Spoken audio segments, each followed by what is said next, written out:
O Guilherme, né, ele criou uma tabela bem interativa, onde a gente vai fazer uma série de avaliações com o celular, né? Vamos filmar esse salto desse indivíduo e vamos jogar as informações dentro da tabela. E ela vai automaticamente trazer uma série de resultados.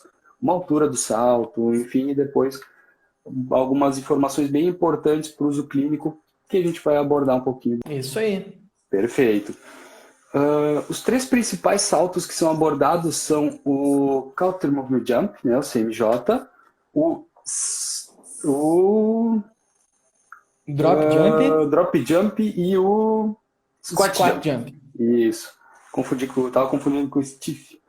Bom, então, né, Guilherme, se tu puder dar uma recapitulada bem rapidinha desses três saltos, né, qual a importância deles para a avaliação de um atleta ou né, de algum dos pacientes clínicos, né, enfim. Bom, vamos lá. Os saltos que tu mencionou, Rodrigo, eles podem ser utilizados tanto para atletas quanto para pacientes, tá? A gente pode usar para os dois casos. Claro que existem algumas adaptações que são feitas. O Squat Jump, Counter Movement Jump e Drop Jump, cada um destes saltos tem finalidades diferentes durante a avaliação do atleta, né? A gente já mencionou algumas vezes, eu vou falar novamente, que o Squat Jump, que é o salto em agachamento, em que nós iniciamos o salto agachado e aí realizamos o salto, tem a finalidade de avaliar durante a condição funcional, né, durante situação de desempenho, a capacidade de produção de força pura do atleta. O Counter Movement Jump, esse já não é partindo da posição agachada, é partindo da posição em pé, em que se realiza um agachamento dinâmico bem rápido e se salta o mais alto que puder, né? Esse salto, ele já tem a finalidade de medir a força potente, né? E o drop jump, ele é, assim como o counter movement jump, ele é também um salto de força potente. No entanto, por estar em condição de maior estresse, se diz que ele é um salto que avalia também a força reativa e a capacidade de controle articular durante situações de mudança de direção, que causam um estresse articular muito alto. Então, alguns estudos têm associado esses três saltos, cada um com um destes aspectos assim mais objetivos, né? Por exemplo, o squat jump, né? Ele tem bastante associação com... Oh, e aí, tudo bem, pessoal? O squat jump, ele tem muita associação, por exemplo, com a força que eu faço no exercício de agachamento com barras, né? Só que o exercício de agachamento com barras não necessariamente repercute o quanto eu consigo projetar daquela força no meu corpo, mas sim no peso. Por isso que existe essa... E não em alta velocidade, né? Por isso que existem essas três formas de se avaliar as capacidades físicas que são rápidas, né? Isso é um aspecto importante. Tu estava comentando na questão do teleatendimento, né? Da avaliação com o celular, com vídeos. E esses três saltos, eles são saltos rápidos de serem feitos, né? Então, são saltos que a gente consegue tá realizando uma avaliação relativamente rápida, né? Hoje, nesse tempo de pandemia, é interessante, né? Uma estratégia para a gente poder ter uma gama de informações bem bacana, até mesmo a distância, né, do nosso avaliado. Bom, legal, bacana. Vamos falar um pouquinho dos determinantes, só citar aqui, né, que a gente passou na última live, né? Então, bem rapidinho, são eles, então, o drop navicular, né? A aterrissagem em retropé, aterrissagem sonora, né? A gente citou um pouco desses três principais itens, e também a propulsão assimétrica em contato, em plantiflexão, né? E depois a aterrissagem assimétrica também em contato e em plantiflexão. Isso, né? Então, quem quiser, quem tiver interesse de assistir, só retomar a live ou no nosso IGTV que está lá salva para poder, então, verificar a primeira parte. Bom, Vamos lá, Guilherme. Tu falou que além da gente trazer a planilha, né, que a gente vai ver os próximos determinantes, tu disse que trouxe vídeos também, né? Então, legal. Hoje vai ser uma live Isso bem aí. interativa. Hoje, a princípio, a gente passa por mais 6 determinantes, né, Guilherme? Uhum. E vamos ver como é que vai ser o tempo. Mas então a gente vai falar sobre o valgo dinâmico proximal e distal, joelho Isso. avançado proximal e distal e ritmo extensor alterado proximal e distal. Só lembrando, quem tiver alguma pergunta, alguma dúvida, vai colocando aqui nos comentários, que aí no final ou durante mesmo a gente vai respondendo a pergunta de quem então ficar com as dúvidas aí. A gente agradece. Se alguém Isso gostou do aí. assunto, quiser divulgar com colegas, amigos que também trabalham com a área da avaliação de saltos, é só clicar na flechinha e mandar o linkzinho para os colegas aí. Bom, vamos lá. Isso aí. Bom, tu começa perguntando eles ali ou eu vou indo pelos... Como tu preferir, Guilherme. Tu quer que eu abra a tabela aqui para o pessoal olhar ou tu quer abrir? Eu tô com ela na mão aqui Acho também. que eu faço aqui então, eu posso fazer. Pode Uhum. ser, pode Eu ser. já deixei tudo pronto aqui, por isso que eu tô lidando aqui de um lado pro outro. Certo, sem problemas. Aqui, deixa eu soltar o celular. Ah, bom, Rodrigo, eu vou apresentar a planilha e eu vou relembrar um pouquinho para vocês do que a planilha é capaz, né? Porque é uma Ótimo. planilha bastante interativa e que já está sofrendo, inclusive, atualizações.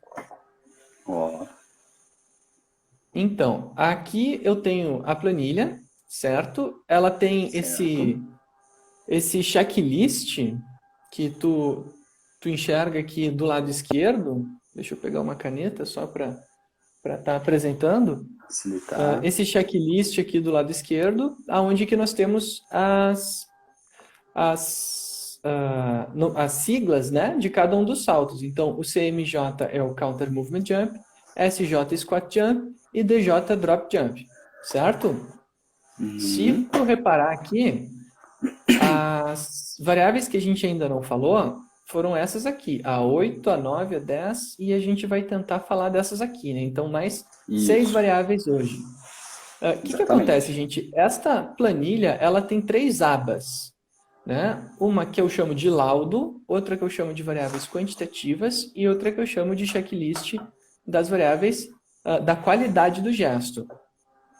O que Perfeito. acontece? Cada variável que a gente encontra de alteração no salto, lembrando que essa é uma planilha interativa para diagnóstico do salto, então, por exemplo, se eu encontro aqui valgo dinâmico proximal, né, eu vou marcar ele aqui, isso automaticamente vai diminuir o índice geral,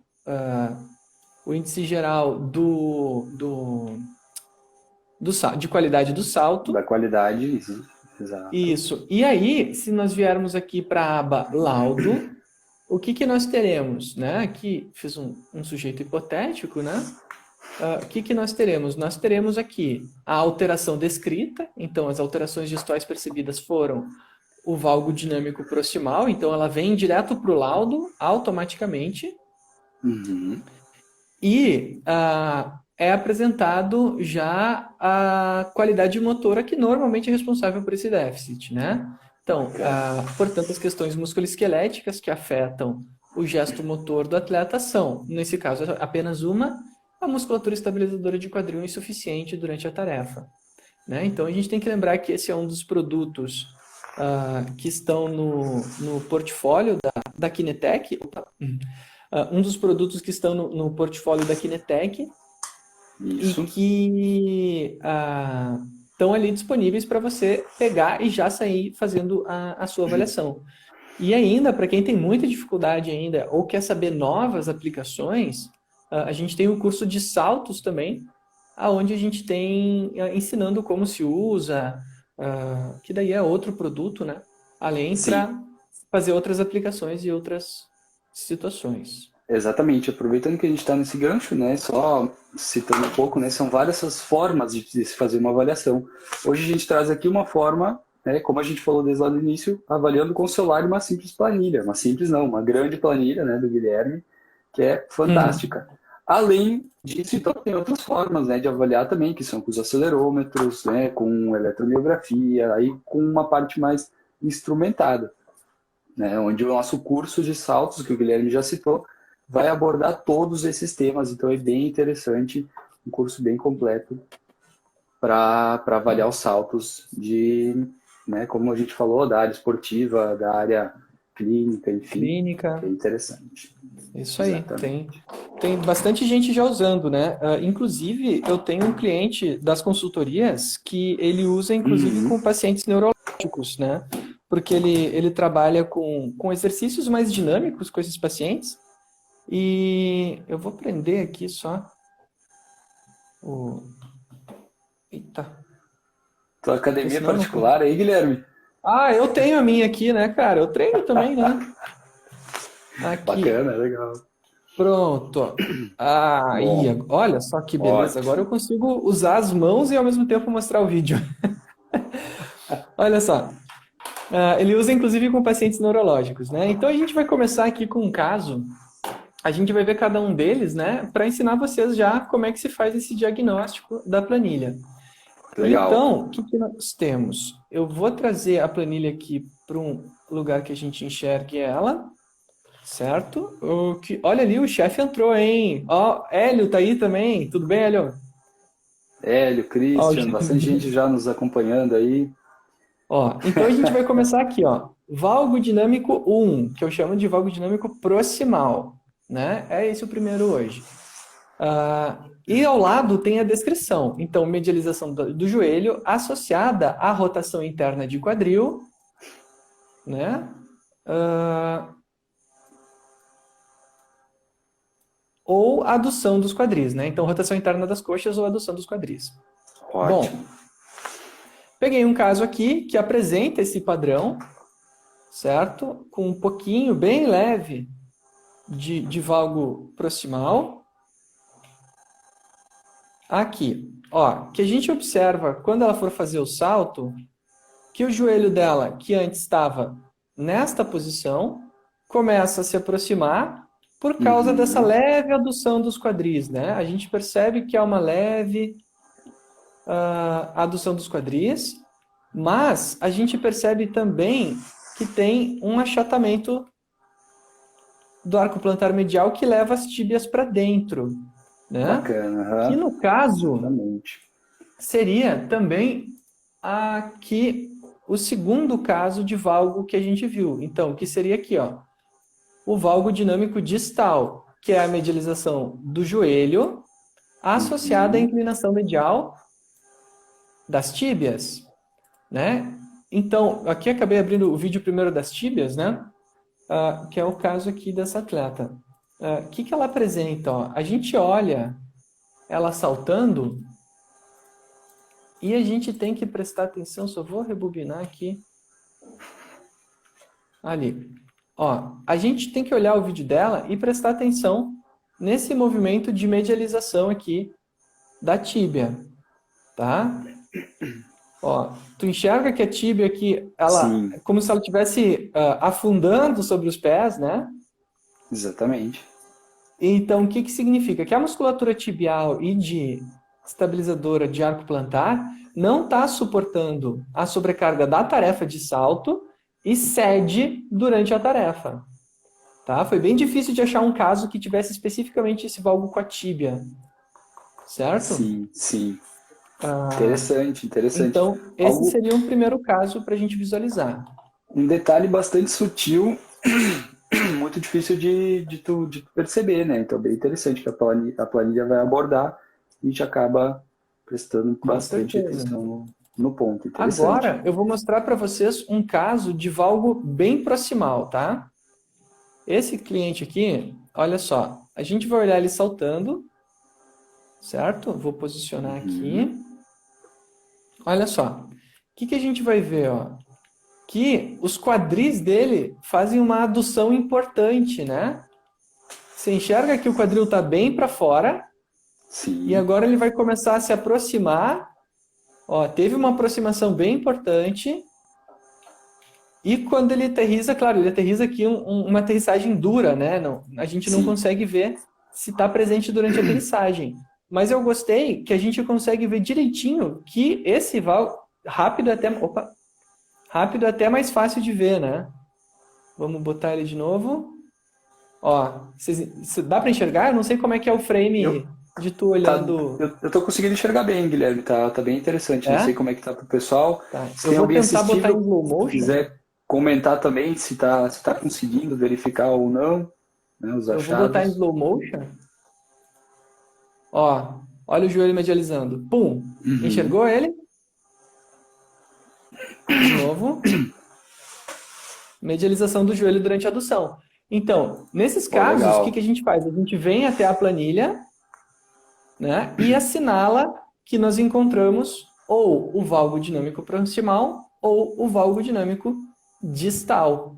E dependendo do que nós marcarmos, né, aqui marquei os dois, nós teremos respostas diferentes na aba laudo.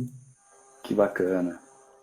Né? Então, a musculatura estabilizadora insuficiente e a outra musculatura estabilizadora do tornozelo agora insuficiente, que é a outra que aparece aqui.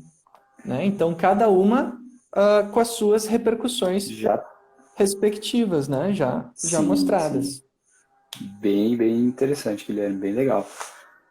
E eu peguei um outro caso que tem os dois. Mostra esse também? Pode ser, por favor. Então vamos ver esse aqui. Eu consegui achar um caso que tem as duas coisas. Dá um play aqui. Vou mostrar em slow motion. Ali. Uau. Olha a medialização da tíbia. Uau. E olha a adução de quadril. Né? Então, esse é um caso bem evidente dos dois mecanismos presentes, né? Olha só. Olha, nossa, que bacana. Dá para ver bem direitinho, né, Rodrigão? Exatamente, olha aí. Muito legal. E aí depois tu coloca esses dados na planilha e já pode sair trabalhando, trazendo esse diagnóstico bem completinho para o paciente. Vai sair também, além de tudo isso, vai sair a nota do salto. Se ela tiver, por exemplo, só esses dois, saiu aqui 8,24. Se ela tiver só dois determinantes, se tiver mais, vai mudando. Vai baixando. Nota. Legal. Isso aí. Muito bom. Ok, o próximo agora é o joelho avançado, né? Aqui, achei. Isso aí, obrigado. Eu estava justamente procurando aqui. Ó, joelho avançado. Joelho avançado é o quê? Eu vou aproximar aqui para vocês poderem ler. Joelho avançado, nós também temos dois. O joelho avançado proximal e o joelho avançado distal. O que acontece? Para mim não está aparecendo agora, Guilherme. Ele está bem borradinho aí. Talvez se tu diminuir um pouco o zoom, vai voltar. Não sei para quem está nos assistindo, se estou conseguindo enxergar. Melhor assim? Ainda não. Acho que deve ser o problema da conexão, mas daqui a pouco talvez estabiliza. Tá. Talvez se eu aumentar o zoom, né? Vamos tentar aqui. Isso. Zoom. Aparece? Ainda não. Vamos fazer assim, eu tô com a tabela aqui. Se tu quiser, deixa eu virar a minha câmera aqui. E aí tu deixa depois rodando os vídeos e eu vou abrindo a tabela de vez em quando. Tu tá conseguindo enxergar aqui, Guilherme, na minha? Fica embaçado, né? Eu vou dar mais um na minha ainda. Mosaico. Que coisa, né? Essas coisas de conexão. Certo. Bom, vamos lá, vamos passando igual. Né? Bom, vamos lá. O que nós temos aqui, tá? Joelho avançado 1 e joelho avançado 2. Botei quase o máximo de zoom aqui. Nessas duas situações, nós estamos olhando o quê, tá? Buscando se o joelho passa da ponta do pé, aquela velha história, né? Que no agachamento era quase proibido, mas é que no salto isso influencia muito na capacidade de amortecimento. Então, projeção excessiva do tronco à frente, associada à linha do joelho, passando dos pés. Tá? Como o zoom está muito alto, eu não consigo mostrar toda a descrição. Sim. O Dr. Hélio acabou de comentar aqui, Guilherme, que na minha câmera deu para enxergar. Então, Opa, maravilha. Então, vamos colocar a tua. Isso, eu vou virar um pouquinho, depois tu já deixa pronto os saltos ali para a gente verificar. Não sei se tem vídeo desses Pode também. deixar. Mas então aqui, ó, a gente está falando agora aqui de joelho avançado, né? Então a gente tem aqui, né, os itens, certo? Proximal e distal, enfim. E depois a descrição ali, que para mim também está um pouquinho cortado. Deixa eu só ajustar aqui. Né, onde a gente fala da projeção excessiva do tronco à frente associado à linha do joelho passa excessivamente da linha da linha do pé. E depois a flexão do Isso aí. quadril diminui associada à linha de joelho, passa excessivamente a linha do pé. Bom, vamos ver o vídeo aí. Deixa eu voltar para cá. Né? Pode tocar Vamos lá. ficha aí Então, no vídeo, Guilherme. esse aqui eu encontrei um que tem o ritmo alterado ali, né? Tem o joelho avançado Certo. 1. É muito pouco o avanço do joelho, mas a flexão do tronco ela é muito importante, né? Se tu reparar aqui, ó, ela está projetando o tronco muito à frente. Eu vou colocar em slow motion Bastante. para a gente poder visualizar. Olha só que interessante. Olha como ela cai, não para de cair. E depois salta, né? E salta bem Sim, baixinho, né? Então, sim. e depois na aterrissagem, aterriza de novo. Depois na aterrissagem, ela flexiona o tronco de novo. Vou botar em velocidade normal.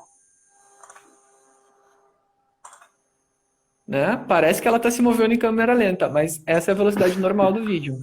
Sim. Né? Então fica bem visível o quê?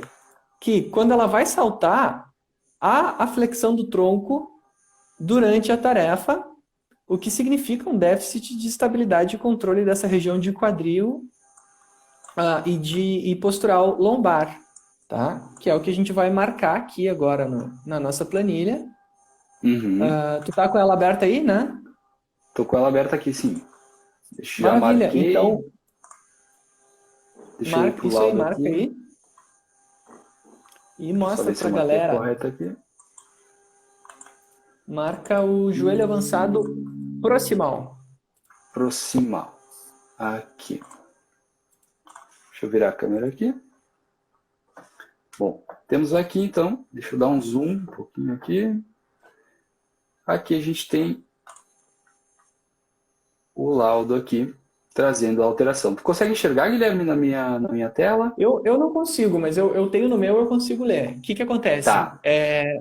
O resultado que vai aparecer na planilha é déficit de recrutamento da musculatura extensora de quadril e estabilizadora de tronco. Então, Isso aí. a gente já sabe que quando alguém apresenta esse padrão de movimento aqui, né, a gente tem que ter agora um incentivo ao controle motor, ao exercício proprioceptivo para a manutenção da curvatura lombar, a gente vai falar sobre isso depois, para que não haja saqueada exagerada do tronco e não haja essa flexão exagerada do quadril também.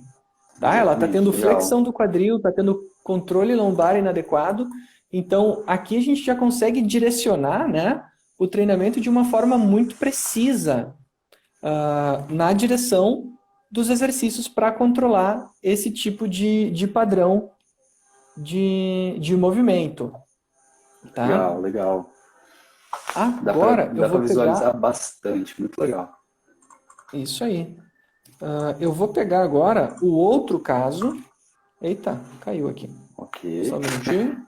O tripé Já caiu. O próximo caso vai ser o joelho avançado 2, né? Isso. Aqui, esse é interessante. Esse é interessante. Cara, esse aqui é um atleta de vôlei.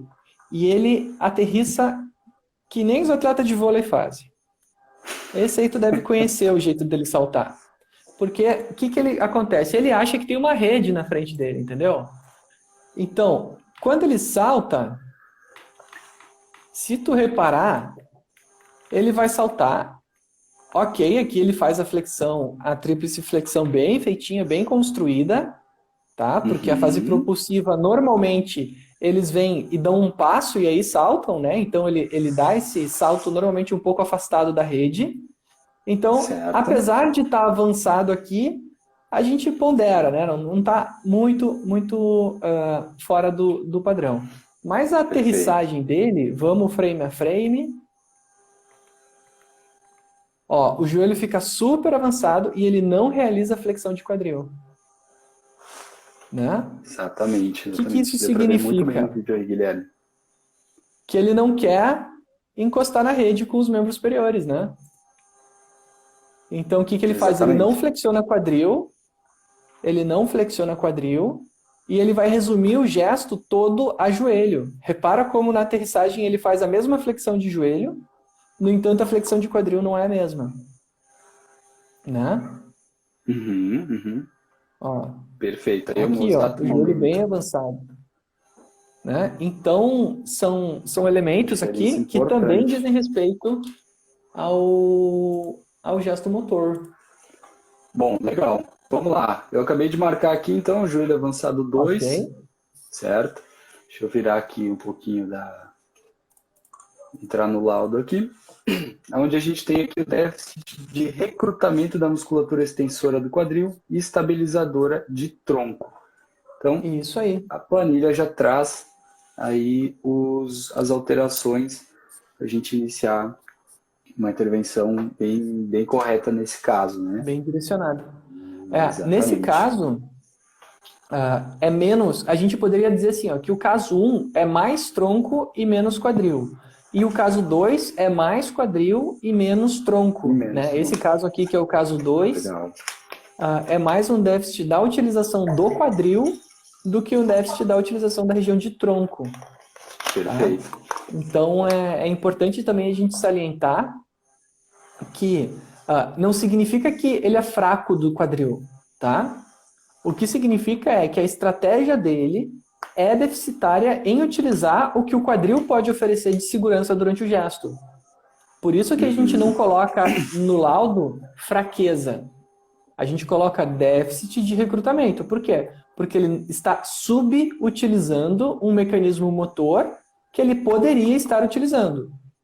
Tá? Então, por isso que eu sempre digo também que o treinamento tem que ser direcionado para a questão do controle motor.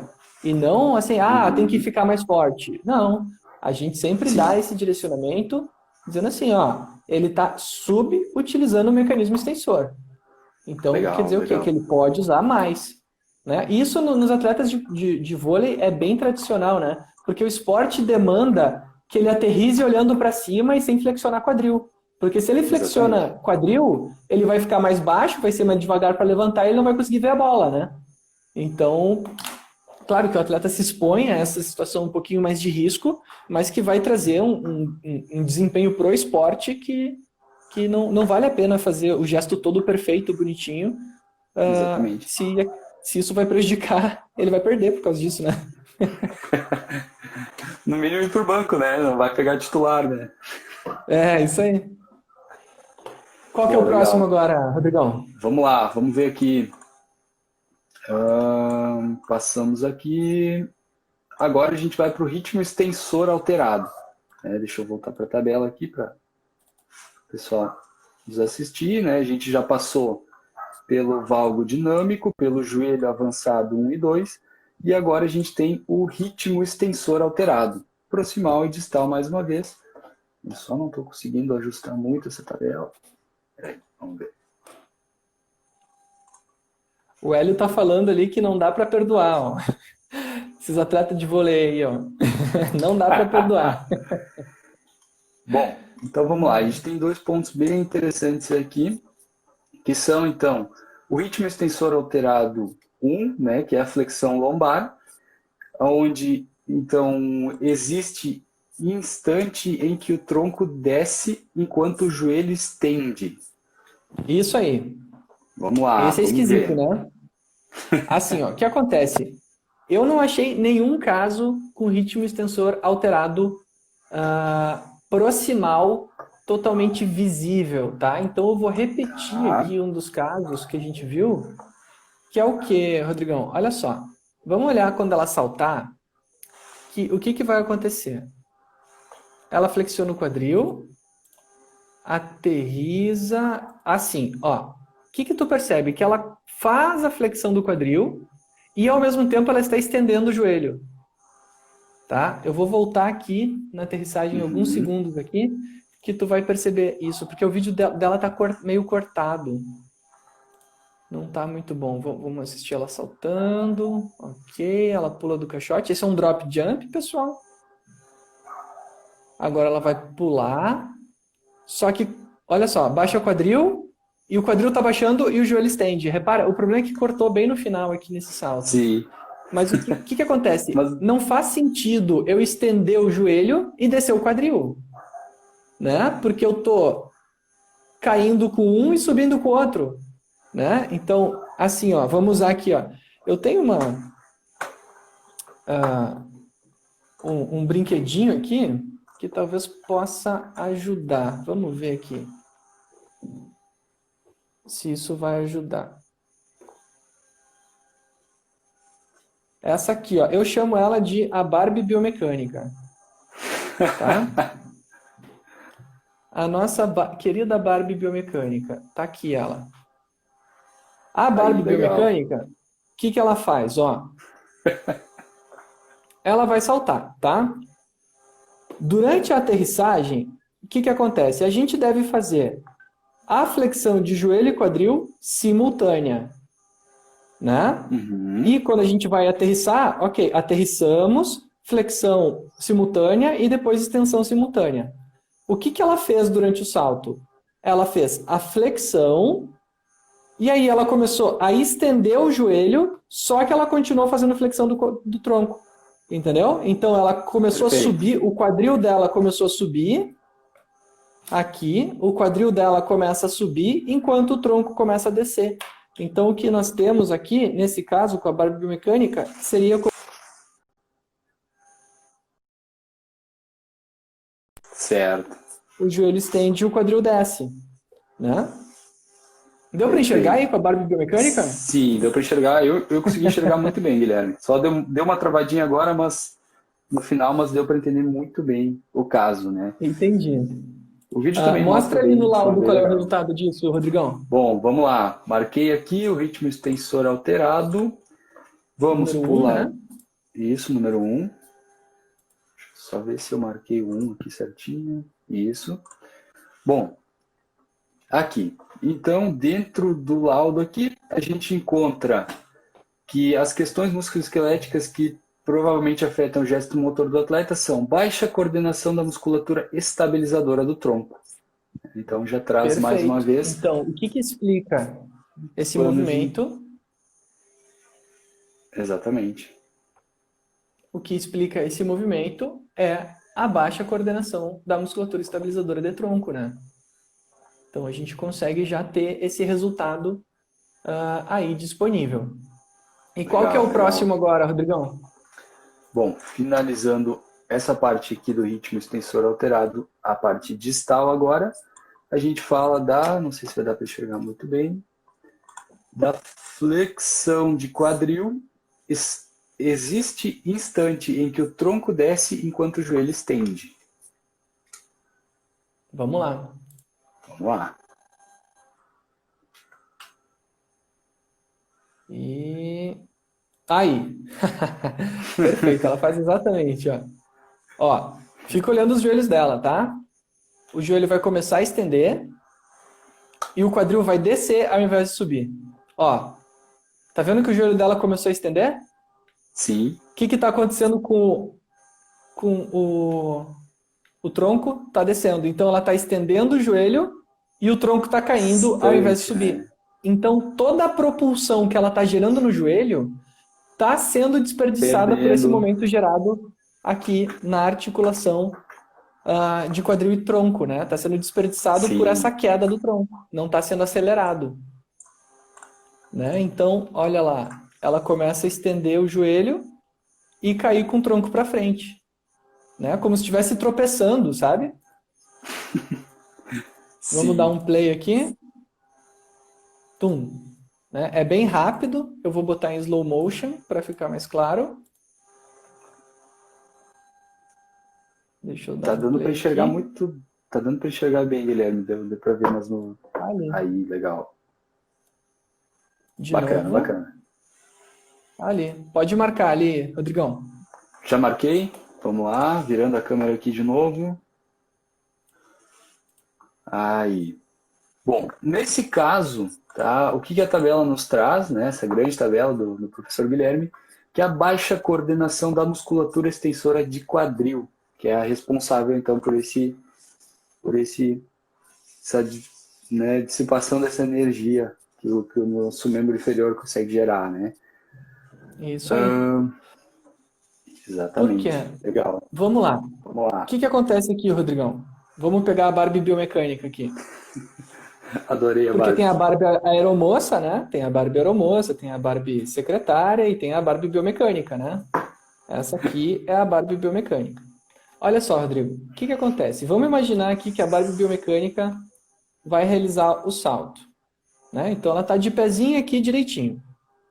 O que acontece? Ela vai fazer a flexão, né? Olhando para frente, né, Barbie?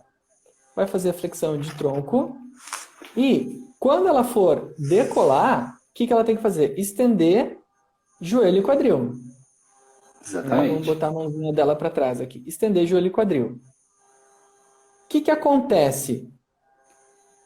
Quando ela vai levantar, essa propulsão que ela está gerando na musculatura de quadríceps está sendo elevada, né? E ela começa a projetar aqui. Só que por momento inercial, o tronco quer ficar para baixo. Então, o que acontece? Eu faço força para levantar, só que o meu tronco quer ficar para baixo. No primeiro caso, aconteceu a flexão do quadril, a flexão da lombar aqui.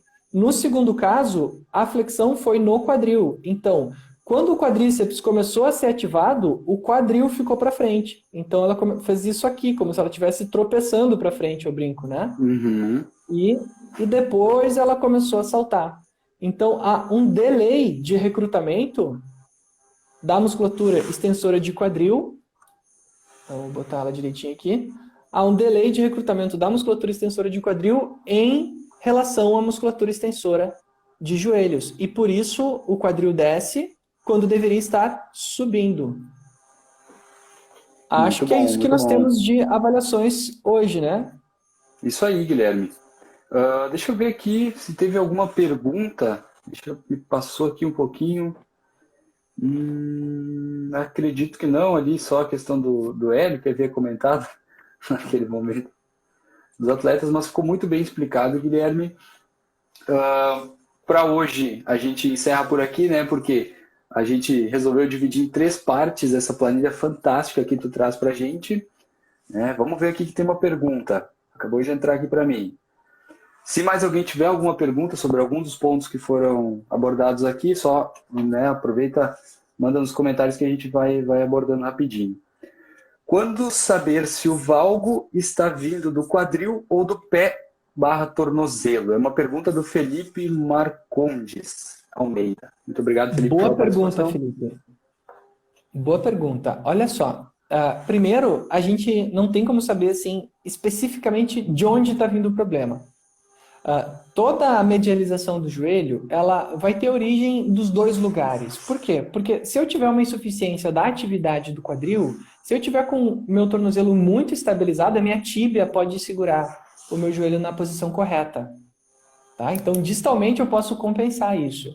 E o contrário também é verdadeiro. Eu posso ter a musculatura do pé super insuficiente, mas se eu tiver os rotadores externos e os abdutores de quadris muito ativos durante a situação, não fortes, mas muito ativos, controle motor é diferente de força, o que acontece?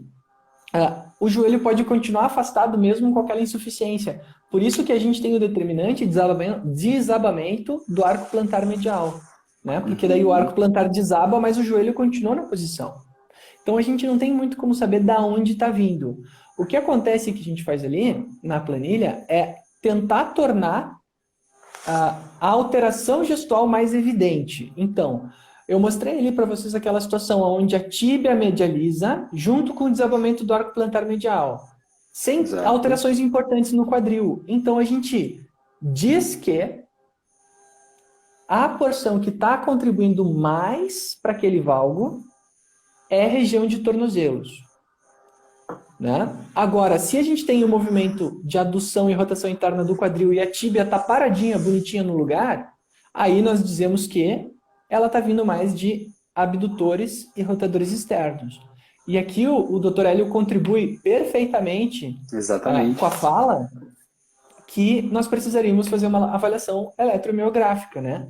Porque aí a gente, pelo tempo de ativação e pela amplitude do recrutamento, a gente conseguiria fazer essa relação da onde está faltando o recrutamento, né? Se é na musculatura estabilizadora, fibulares, tibial anterior, tibial posterior, extensor dos dedos, né? Para estabilizar o tornozelo, ou glúteo médio, glúteo máximo, né? Para a questão de rotação externa e abdução do quadril. Exatamente. Certo? Muito bom, muito bom. Obrigado, doutor Hélio. Obrigado, Felipe. Ele acabou de perguntar aqui também se tem alguma evidência sobre a influência de um antepé varo na aterrissagem do salto. A evidência sobre a influência do antepé varo. Seguinte, eu ainda não li nada sobre postura do pé no plano coronal durante a aterrissagem, nesse primeiro momento do contato, que diz que o tornozelo está em varo, né? Opa, tudo bem? Tudo certo. Sobre posição varo do tornozelo. Na corrida se discute essa questão um pouco do contato inicial em antepé mais em eversão, ou varo e valgo, né? As diferentes posturas na biomecânica do pé durante a corrida. Mas no salto ainda não fiz leituras nesta direção, Felipe. Recomendo aí, se tu tiver algum artigo na direção, gostaria muito de ler, porque realmente agora me pegou aí numa questão que eu Legal. nunca li a respeito. Interessante. Levantou um assunto interessante para a gente poder pesquisar e trazer novas informações. Bacana. Mais alguém? Será que tem alguma pergunta? O Guilherme quer finalizar agora ainda algo sobre esse assunto? Bom, já que não tivemos mais perguntas na direção, né? Se alguém tiver agora, pode fazer. Fica a mensagem, gente, que a gente pode sim transformar a avaliação do movimento de uma forma mais quantitativa para trazer repetitividade e reprodutibilidade, certo? Isso é uma das nossas missões hoje aqui, nossas, né, da Kinetec e eu. Então, é possível fazer isso. Além disso, fica a mensagem também de que nem sempre as alterações gestuais são força, né? Tá faltando força. Não é. Às vezes é só uma questão de controle motor para a execução da tarefa, né? Isso a gente já discutiu em outras lives, mas eu gosto bastante de repetir que, inclusive, a minha planilha está nessa direção. E quem quiser acessar ela, é só entrar no site da Kinetec e buscar os materiais para tentar ali fazer as suas avaliações. E olha ali o Ricardo ali, ó, mandando um alô. Alô para você também. Bom, legal, Guilherme. A gente agradece, né, a tua participação sempre, trazendo esse conteúdo muito rico, né, muito, muito importante para todos nós, né, para nós Kinetec, como também para todos que estão aí nos assistindo. Só para a gente complementar, então, deixa eu virar aqui mais uma vez a tabela, entendeu? Uma mexida no celular. Semana que vem nós vamos ter um convidado, né, trazendo alguns casos clínicos, e depois no dia 27 a gente finaliza essa tabela com os últimos determinantes, que são aqui o desequilíbrio pélvico, desequilíbrio de tronco, hiperextensão lombar, retificação lombar e o wipe cervical.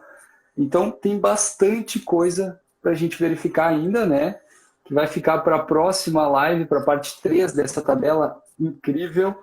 Quem quiser, né, ter essa tabela à disposição, pode entrar em contato com a gente, ou ir lá no Instagram, lá na bio, tem o link com as informações para receber a tabela. E também lá tem informações sobre os cursos, sobre os equipamentos, e nós estamos sempre à disposição. Qualquer dúvida, manda um direct que a gente vai estar respondendo por aqui também, tá bom? Rodrigo, vieram duas perguntas. Quer que eu responda ali? Eu ia mesmo pedir, como é que tá de tempo, Guilherme? Eu vi que entrou mais perguntas. Vamos lá, vamos embora. Vamos embora. Estou aqui para isso. Olha só, então, a Priscila perguntou, qual a diferença na avaliação na aterrissagem unipodal e bipodal?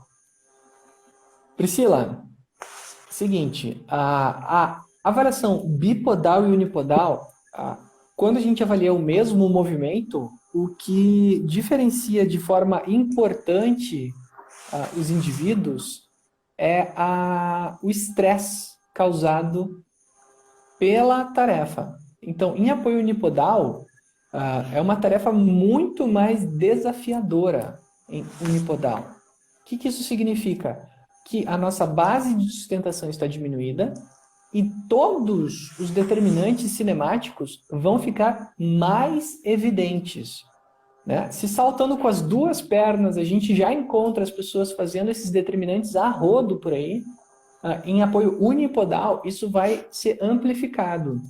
Eu costumo recomendar a avaliação unipodal ou para testes que causam pouco estresse no organismo, tá? Onde a gente não consegue achar pessoas para ver aquilo, ou então para atletas que são muito desenvolvidos e a gente faz todos os testes e eles têm desempenhos perfeitos. Então, vamos aumentar desafio para tentar melhorar cada vez mais esse atleta. Bacana, legal. Priscila, muito obrigado pela participação. Né? Como a gente te agradece muito sempre quem está entrando aqui. E o Ronald Jonas, paciente com discrepância de membro. Paciente com discrepância de membro inferior interfere na avaliação dos saltos? Interessante. Então, a resposta certa das horas incertas, tu sabe qual que é, Rodrigo? Não.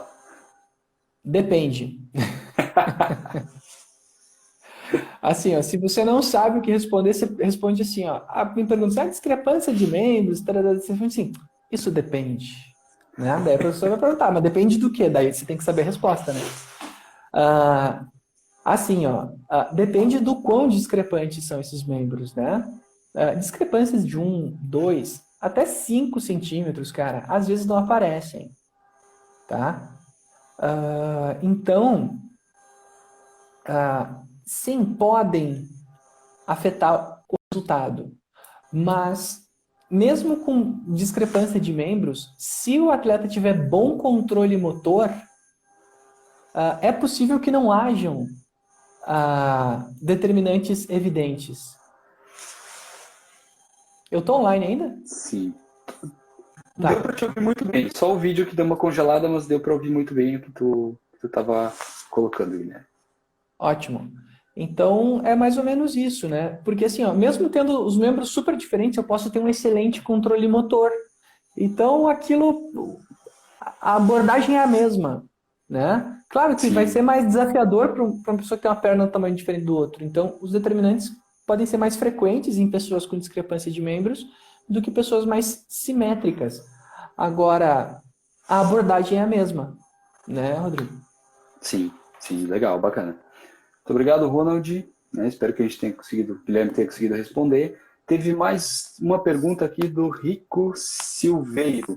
Existe aterrissagem ideal ou correta para quem tem o tornozelo artrodesado? Grande, Ricardo. Olha só, se existe aterrissagem ideal para quem tem o joelho artrodesado. Assim, na verdade, o que acontece é que como a articulação está bloqueada, esse pé, a gente não deve pisar ele em antepé.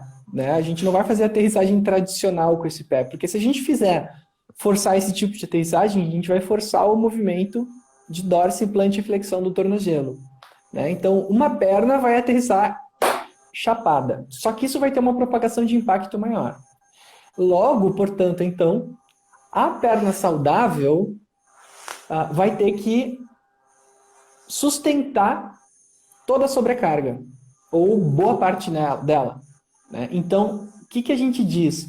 Que quando a gente tem uma discrepância de membros causada por algum tipo de limitação, daí a gente tem no teu caso que é ortopédico, né, que conheço a história do Ricardo, né, teve um problema que ele teve que fazer uma cirurgia no tornozelo e o tornozelo dele perdeu mobilidade de uma forma muito significativa. O que é o ideal? É desenvolver força nas outras camadas. Então, por exemplo, se o meu tornozelo é insuficiente, eu tenho que ter quadríceps e glúteos muito fortes para sustentar essa carga e isso não me prejudicar de forma global, né? Por quê? Porque aqui vai além do controle motor. Porque além do bom controle motor para um salto saudável, Sim. eu tenho que ter estruturas muito potentes e muito fortes para exercer a função daquela estrutura que é insuficiente, mas insuficiente por razões externas, né? Legal. Então, aqui é um ponto importante de ser levantado, né? Então, além do esporte tradicional, o reforço dessas musculaturas ele é fundamental para gerar isso. E o treino de saltos, o treino de agachamentos aqui entra como um elemento bastante importante. Importante para suprir a necessidade. Legal. Isso aí. Obrigado. É Rico, né? Tava ali, Ricardo. Ricardo, muito obrigado pela participação. Bom, por enquanto não temos mais perguntas, né, Guilherme? Então, eu vou novamente, né, te agradecendo por ter trago esse conteúdo muito bacana para a live. Olha aí, entrou mais uma. Que dá mais. Vamos lá. Para elaborar uma pesquisa relacionada à aterrissagem e alteração antipé-varo, você sugere uni ou unipodal?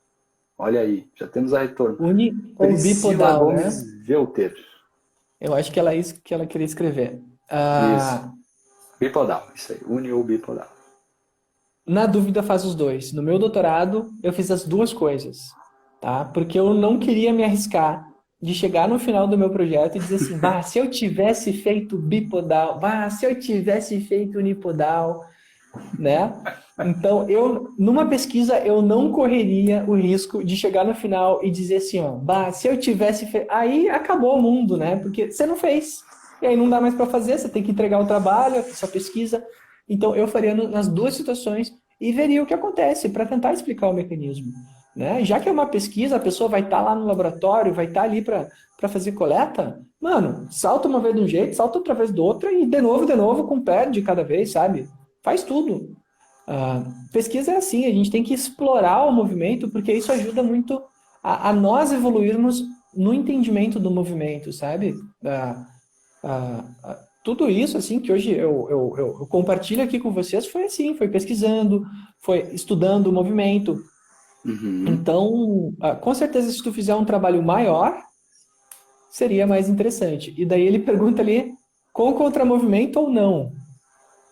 Então, continua indo na mesma direção, quanto mais melhor, né? Agora, se, por exemplo, eu não tenho tempo de fazer tanta coisa, né? Não dá para fazer unipodal, bipodal, com contramovimento, sem contramovimento, então eu escolheria uma dupla, né? Ou o squat jump unibipodal, né? Ou o counter movement e o squat jump, os dois bipodais, porque daí eu vou avaliar só as capacidades físicas e não o grau de estresse que eu estou causando na tarefa. O mais importante é sempre a gente pensar assim, ó, qual é a pergunta que a gente quer responder? Eu quero saber qual o teste que causa maior estresse e deixa mais evidente as alterações que eu estou procurando, ou qual é o tipo de capacidade que eu quero investigar na minha pesquisa, força pura ou potência e força reativa. Né? Então, a gente tem que dar um passo antes do método, qual pulo? Não, o que eu quero saber, para daí ir na direção do método. Né? Porque, por exemplo, se eu quero saber se a altura de salto tem relação com velocidade, eu nunca saltaria unipodal. Porque unipodal, a altura do salto é muito limitada, a tarefa é tão difícil que eu não consigo ter um bom desempenho. Né? Eu usaria o squat jump, o counter movement jump, outro salto potente, sabe? Agora, se eu quero saber, por exemplo, estabilidade, lesão, controle, o unipodal vem ao encontro porque tem muito mais relação com isso do que com desempenho, propriamente dito. depende do objetivo. Perfeito.